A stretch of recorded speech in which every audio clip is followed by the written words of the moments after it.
Welcome back to Bedtime Stories with Meemaw.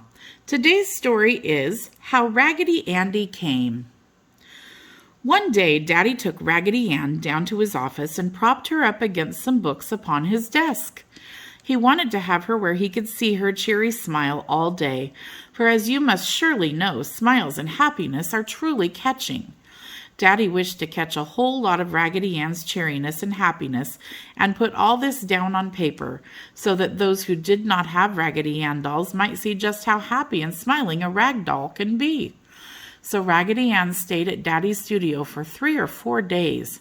She was missed very, very much at home, and Marcella really longed for her, but knew that Daddy was borrowing some of Raggedy Ann's sunshine, so she did not complain. Raggedy Ann did not complain either, for in addition to the sunny, happy smile she always wore, it was painted on. Raggedy Ann had a candy heart, and of course no one, not even a rag doll, ever complains if they have such happiness about them. One evening, just as Daddy was finishing his day's work, a messenger boy came with a package, a nice, soft, lumpy package. Daddy opened the nice, soft, lumpy package and found a letter.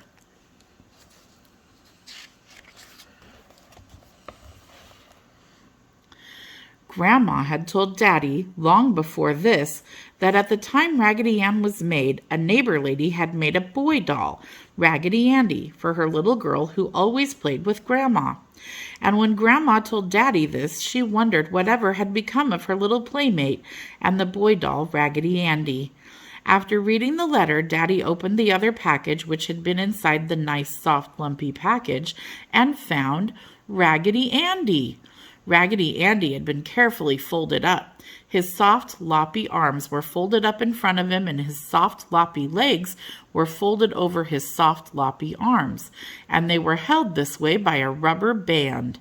Raggedy Andy must have wondered why he was being arranged this way, but it could not have caused him any worry, for in between where his feet came over his face, Daddy saw his cheery smile.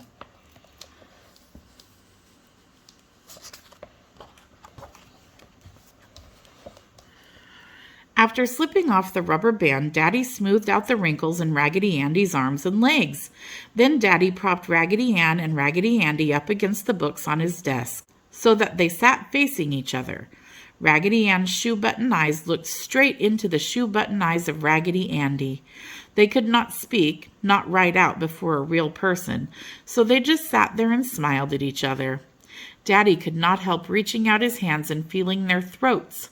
Yes, there was a lump in Raggedy Ann's throat, and there was a lump in Raggedy Andy's throat, a cotton lump, to be sure, but a lump nevertheless.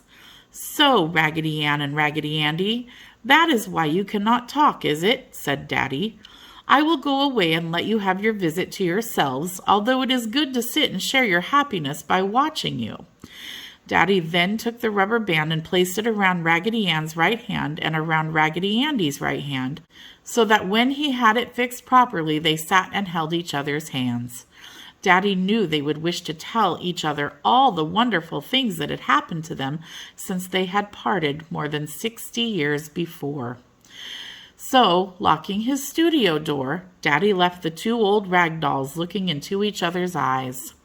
The next morning, when Daddy unlocked his door and looked at his desk, he saw that Raggedy Andy had fallen over so that he lay with his head in the bend of Raggedy Ann's arm. The end. I hope you enjoyed the story about how Raggedy Andy came. Stay tuned for more Raggedy Andy stories in the next few weeks, and come back again for all my other great stories. God bless each and every one of you. Have a wonderful night, and until next time, bye for now.